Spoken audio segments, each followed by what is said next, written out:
Friends, நாங்கள் இப்போ ஈரோடு தான் போயிட்டுருக்கோம். ஏன்னா அம்மா அப்பா வீட்டில் பார்த்துக்க மாட்டேன்னு சொல்லிட்டாங்க.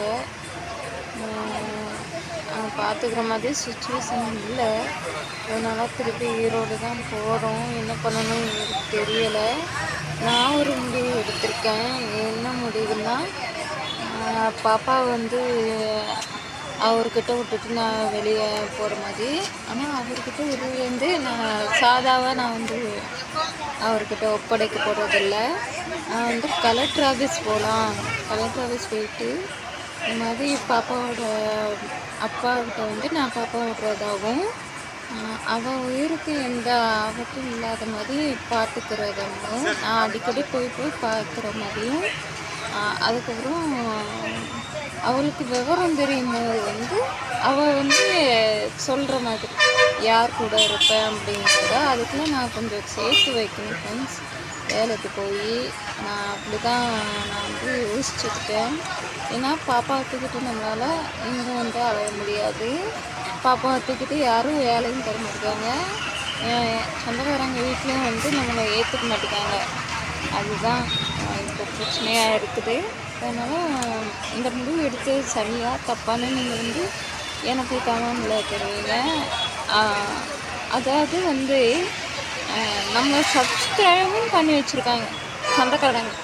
எங்கள் அம்மா அவங்க அக்கா எல்லோரும் சப்ஸ்கிரைப் பண்ணி வச்சுட்டு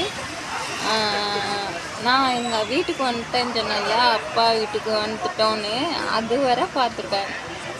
அது வரை பார்த்துட்டு எதுக்கு நீ இப்படி போட்டிருக்க அப்படின்னு கோபங்கிறத விட அவங்களுக்கு வருத்தம், எதுக்கு நான் இப்படி போடுறேன் அப்படி இப்படின்னு. அதனால் சரி நான் போடாமல் தான் இருந்தாலும் அவங்களுக்கு சரி நீ போ அங்கே போய் வாழு அப்படின்னு அனுப்பி விட்டாங்க. நாங்கள் குத்தம் நான் சொல்லலை.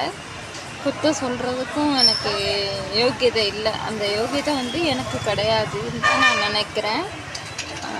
அவங்களால முடிஞ்சதை வந்து அவங்க செய்கிறாங்க. காசு கொடுத்து விட்டாங்க போய் போல அப்படின்னு. நான் அதெல்லாம் இல்லைன்னு சொல்ல மாட்டேன். எதுவும் கஷ்டம்னா காசு கேளு அப்படின்னு எங்கள் அப்பா சொல்லியிருக்காங்க எனக்கு. இருந்தாலும் நான் வந்து எனக்கு அவனை பார்த்தாலே எனக்கு டென்ஷன் ஆகுது. அந்த குடிகாரன் அவன் பேச்செல்லாம் விந்தையாக பேசுகிறான் ஃப்ரெண்ட்ஸ். நான் வந்து கெட்டவன், அவன் பெரிய நல்லவன் அப்படிங்கிற மாதிரி பேசுகிறான். எனக்கு தெரியும் நான் யாருன்னு. எனக்கும் தெரியும், என்னை படைச்ச அந்த கடவுளுக்கும் தெரியும் நான் யாருன்னு. அது தெரிஞ்சால் போதும். அவனுக்கு தெரிய வேண்டிய, அதுவும் அந்த குடியார நாய்க்கு தெரிய வேண்டிய அவசியம் கிடையாது. இதை சொல்லலாம், இந்த அப்டேட்டு பண்ணலாம் தான் இப்போ நான் வந்து இந்த வீடியோ எடுத்துகிட்ருக்கேன். அதுக்கப்புறம் நான் என்ன நடக்குதுங்கிறத நான் வந்து உங்களுக்கு அப்டேட் பண்ணுறேன் ஃப்ரெண்ட்ஸ். பாய்.